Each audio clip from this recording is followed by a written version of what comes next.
Hoy nos adentramos en una de las historias más oscuras y complejas de la criminología moderna, la de Aileen Wuornos. Se la conoce como una de las primeras asesinas en serie de Estados Unidos, pero su caso abre una pregunta que todavía hoy resuena con fuerza. ¿Un monstruo nace o se hace? Vamos a intentar desgranar las claves de su vida. Imaginaos la escena. Finales de los 80, entre 1989 y 1990. Un miedo sordo empieza a recorrer las carreteras de Florida. Empiezan a aparecer cadáveres de hombres de mediana edad, todos ellos abandonados en zonas boscosas. La policía, al principio, anda a ciegas. Lo único que tienen es un patrón inquietante. Todas las víctimas han muerto a tiro. El primero fue Richard Mallory, en noviembre del 89. Pero fue en el verano de 1990 cuando saltaron todas las alarmas. David Spears, Charles Carskadon, los cuerpos no dejaban de aparecer. Para la policía ya no había ninguna duda. Estaban ante un asesino en serie. Y entonces, la investigación dio un giro que lo cambió absolutamente todo. Porque la principal sospechosa rompía todos los moldes que se podían esperar. No era un hombre, era una mujer. Una trabajadora sexual llamada Aileen Wuornos. Como os podéis imaginar, la prensa se abalanzó sobre la historia. Y no tardaron en ponerle etiquetas, apodos que la deshumanizaban por completo. El monstruo, la doncella de la muerte.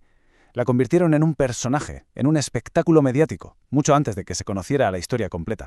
Porque para intentar entender a la asesina, quizás, solo quizás, primero tenemos que conocer a la niña y el origen de un trauma que parece no tener fin. La vida de Aileen es sinceramente una cadena de tragedias desde el principio. Su madre la abandona con solo 4 años. A su padre, que era un delincuente, ni siquiera lo conoció, se suicidó en la cárcel.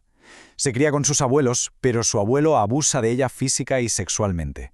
Y para rematar, con 15 años se queda embarazada, su familia la repudia y la obligan a dar a su hijo en adopción. Un comienzo de vida simplemente devastador.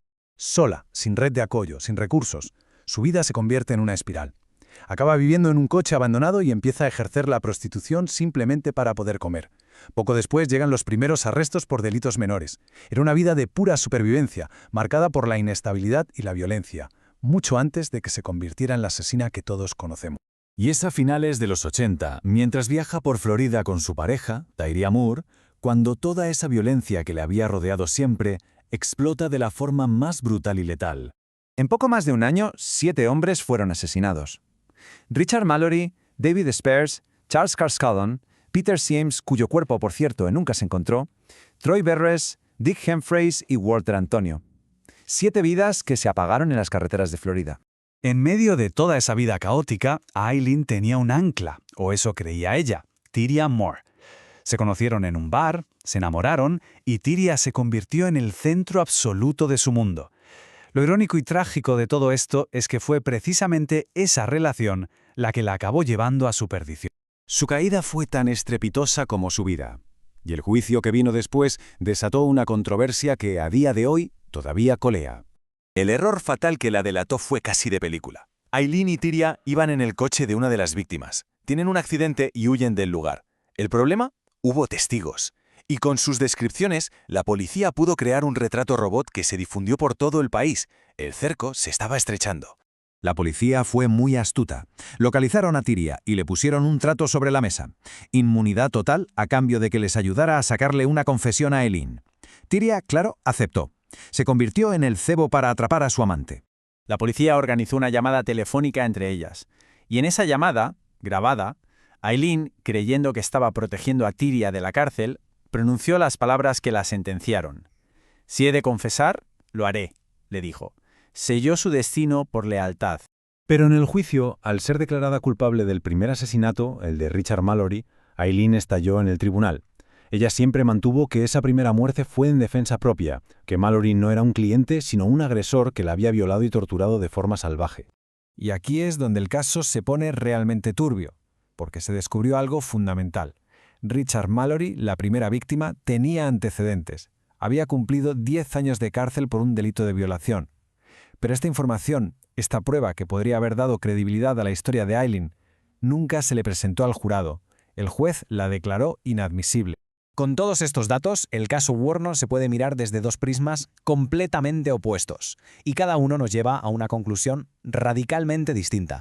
A ver, por un lado tenemos la visión psicopatológica. Los expertos la analizaron y le diagnosticaron de todo: psicopatía, trastorno límite de la personalidad, trastorno antisocial.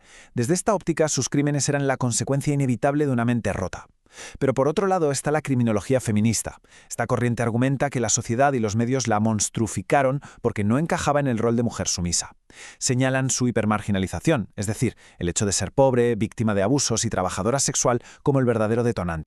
Desde el punto de vista clínico, los datos son bastante fríos y contundentes. En el test de psicopatía de Hart, Aileen obtuvo una puntuación de 32 sobre 40. Para que nos hagamos una idea, el umbral para diagnosticar a alguien como psicópata está en 30, un dato que desde luego da que pensar. Después de pasar años en el corredor de la muerte y tras una decisión sorprendente de retirar todas sus apelaciones, el final de Aileen Wuornos ya estaba escrito. Y sus últimos días, como no podía ser de otra manera, estuvieron llenos de declaraciones tan perturbadoras como su propia vida.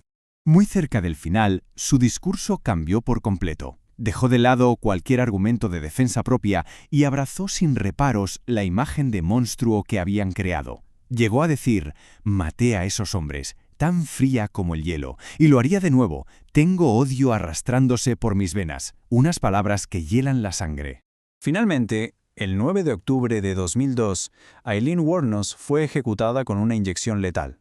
Tenía 46 años. Su muerte cerró un capítulo terrible de la crónica negra, pero desde luego no cerró el debate. Sus últimas palabras fueron, tan bizarras como el resto de su historia. Dijo algo como que volvería como en la película Independence Day, con Jesús y en naves espaciales. Un final delirante que dejó a todo el mundo preguntándose por su verdadero estado mental hasta el último suspiro.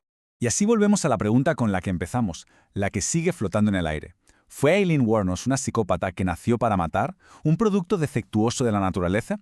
¿O fue la sociedad, a través de una vida de abandono y abusos constantes, la que la fabricó, la que la convirtió en un monstruo? La respuesta seguramente se encuentra en un punto intermedio, tan complejo e inquietante como su propia historia.